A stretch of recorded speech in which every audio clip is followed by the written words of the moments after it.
HALALYAM YAHAWAH, BAHASHAM, YAHAWASHI, BAHASHAM, QADASH. Double honors unto my apostles and elders of great millstone that roll well and teach well. Peace, blessings, and salutations to the hopeful elect. This is your brother RAWCHAA from the GMS Orlando camp, and I just want to make a quick lesson going into something, I was meditating on a little bit, dealing with discipline and how, as the scriptures say, the flesh and the spirit are contrary one to another. These, it's a constant war. They war against each other, the flesh versus the spirit. Okay, and how the Apostle Paul also mentioned about how,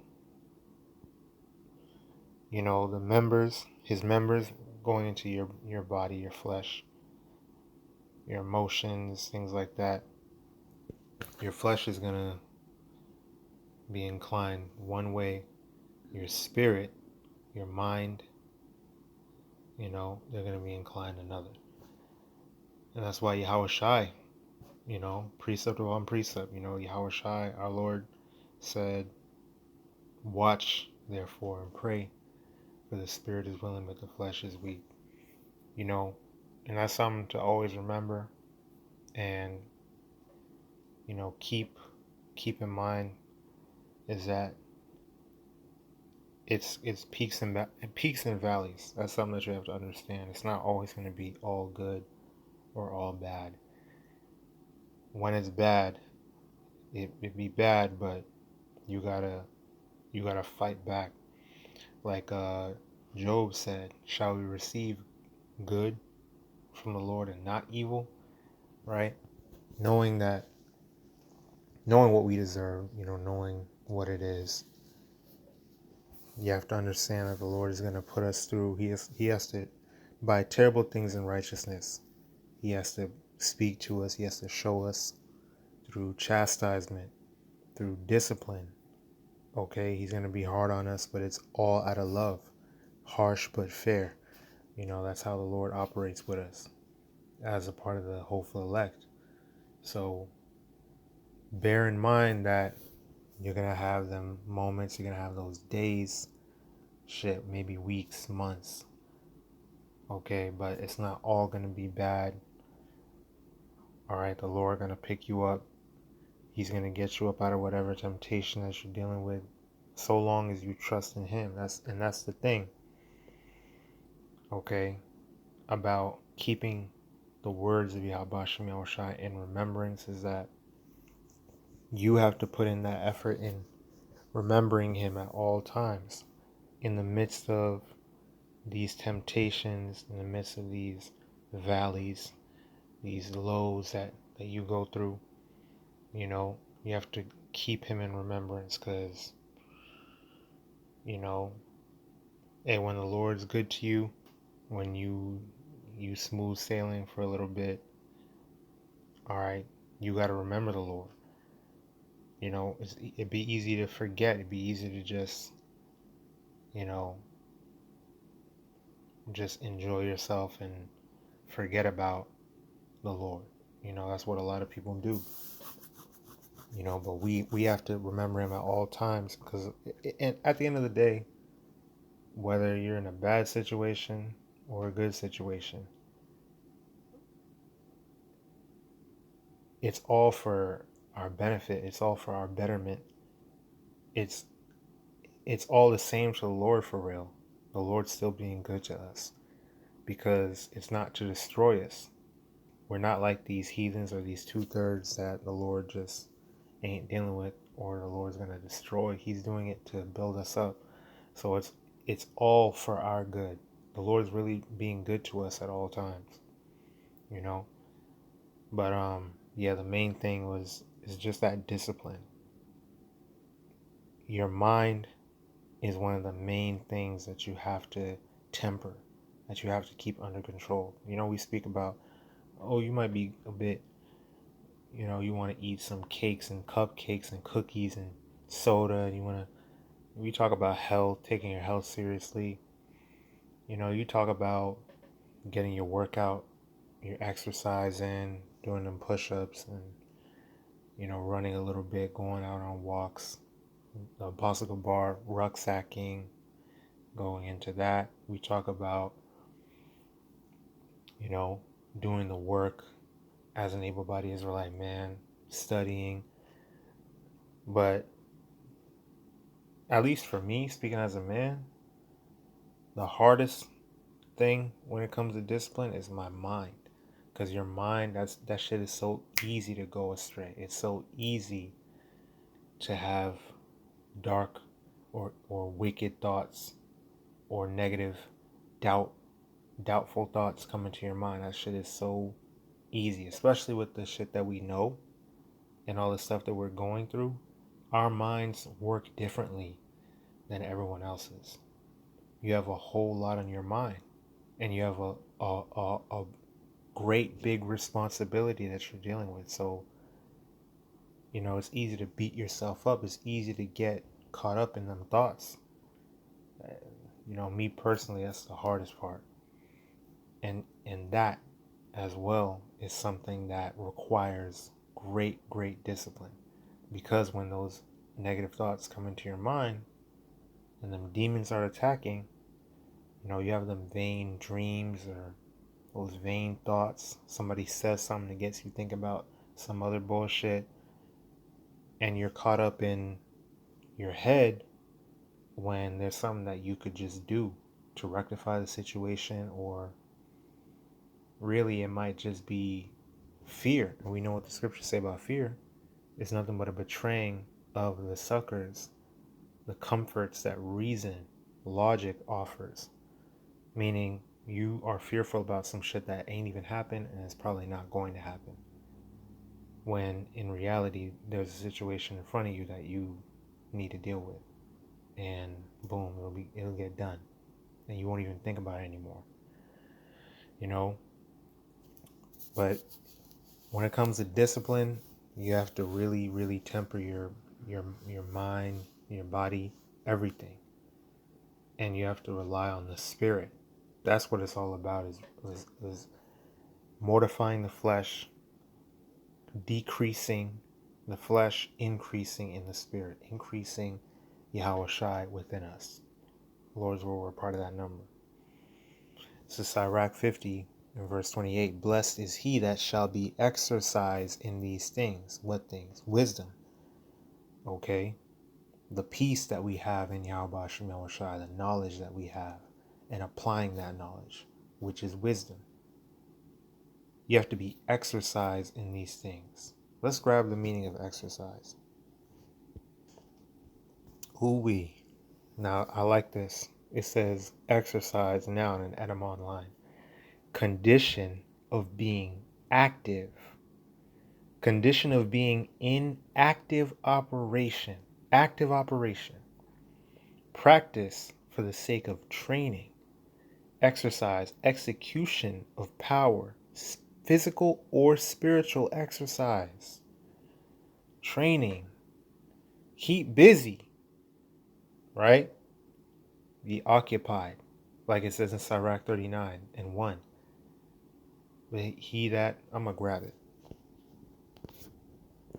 There's one chapter before it, right?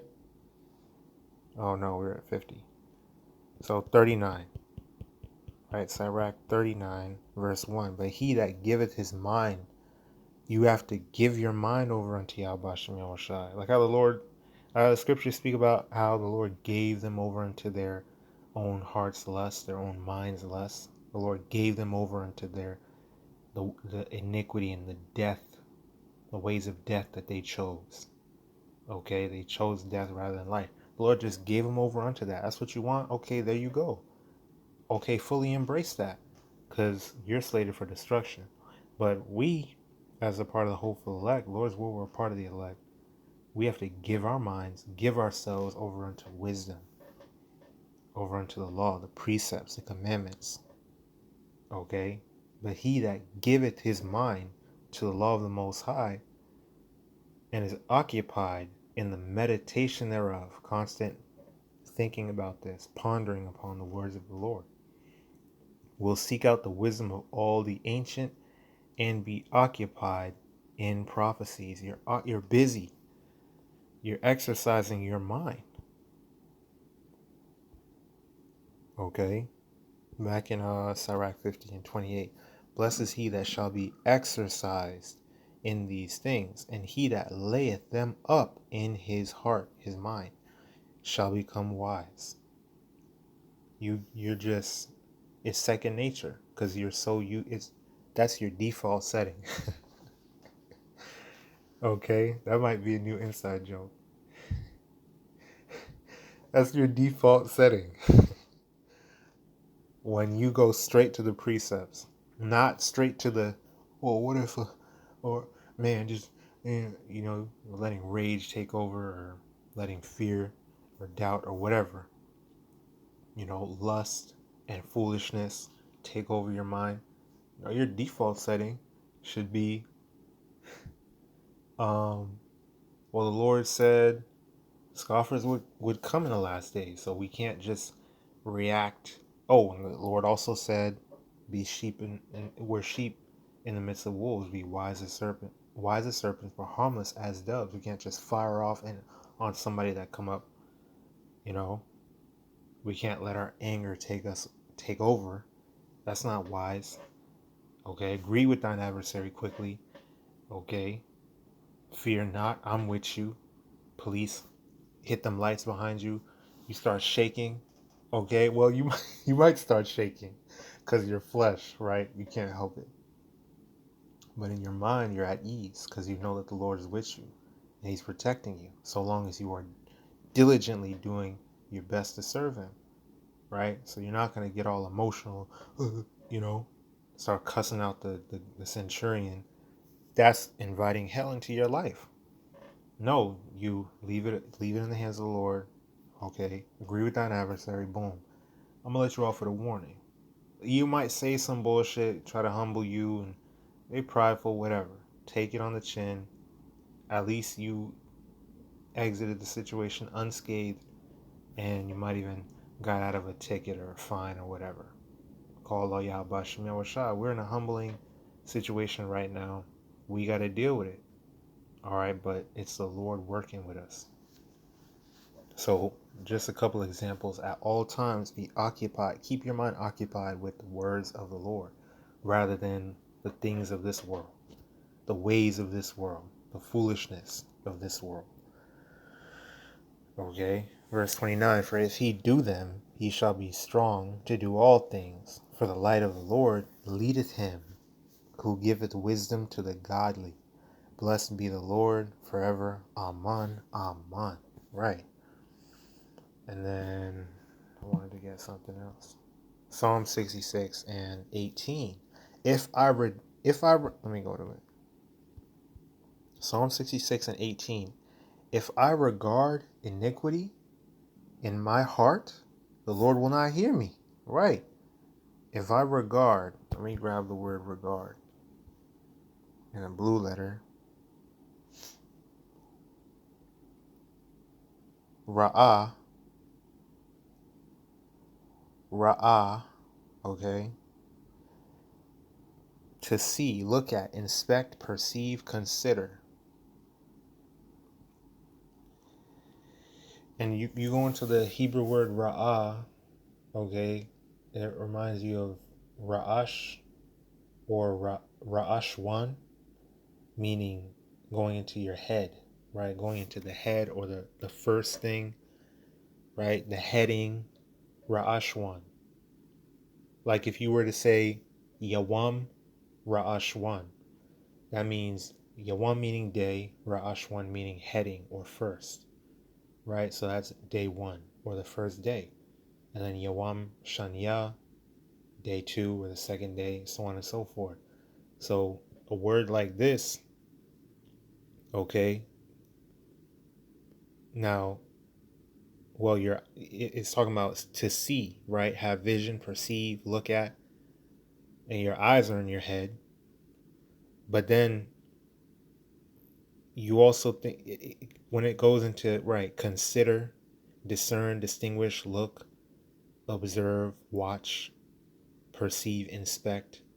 That's something that you do not only with your eyes, but your mind, your head. Okay, and that's like, again, what we were saying earlier, default setting, right? Second nature, the things that you pay attention to, things that you perceive, right? Now, take that with a grain of salt, because that's what this word, you know, reminds me of, because it's like almost like a root word in English. Okay, that word ra'ah. But nevertheless, the connection is still there. So while that may not be factual in terms of the language, okay, it may be a completely different word. However, the connection is not coincidental.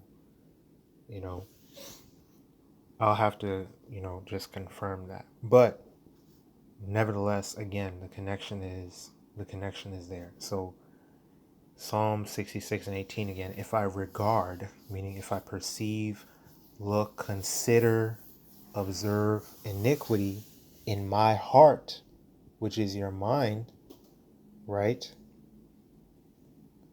Because you don't think or you don't feel or whatever. You don't do that all with your heart. That's an organ that just pumps blood. You do all that with your mind, right? So if your mind is on these things, so regardless if that word ra'ah is not going into ra'ashwan or ra'ash meaning the head, it's still saying if your mind is perceiving or looking, seeing, observing, paying attention to iniquity. You see what I'm saying? So if I regard iniquity in my mind, the Lord will not hear me.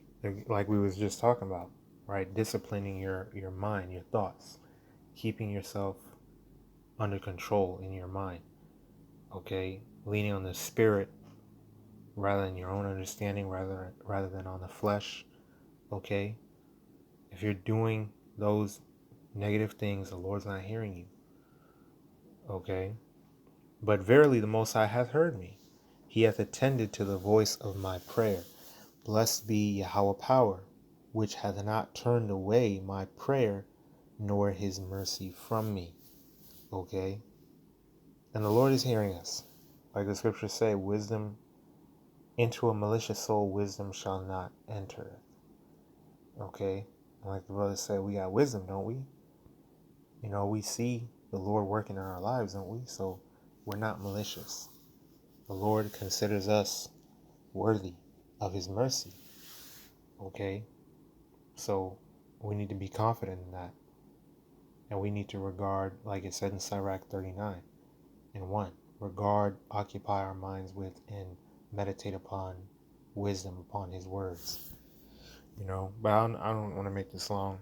I'll go ahead and close it out. I pray this is edifying, exhorting, and uplifting through the spirit and power of YAHAWASHI, the YAHAWASHI, KAYAHAWAH QADASH bestowed upon me to bring out this lesson and push forth this word. Keep pushing, keep praying, keep fasting, keep enduring, keep striving for the truth unto death, and YAHAWASHI shall fight for thee. And keep abiding in the faith. Abad Babal, Kwame Ashravala, say strong almost home. Shalom Barakim, Lavachariam, meaning peace and blessings to the elect. YAHAWASHI, Ratazah, willing, we may be a part of that number. And may the blessing of election be upon our households. Blessings, honor, glory, and power be unto Yahawah, YAHAWASHI, Tam Yad Wa, LaIWALAMYAM, always and forever. Shalom.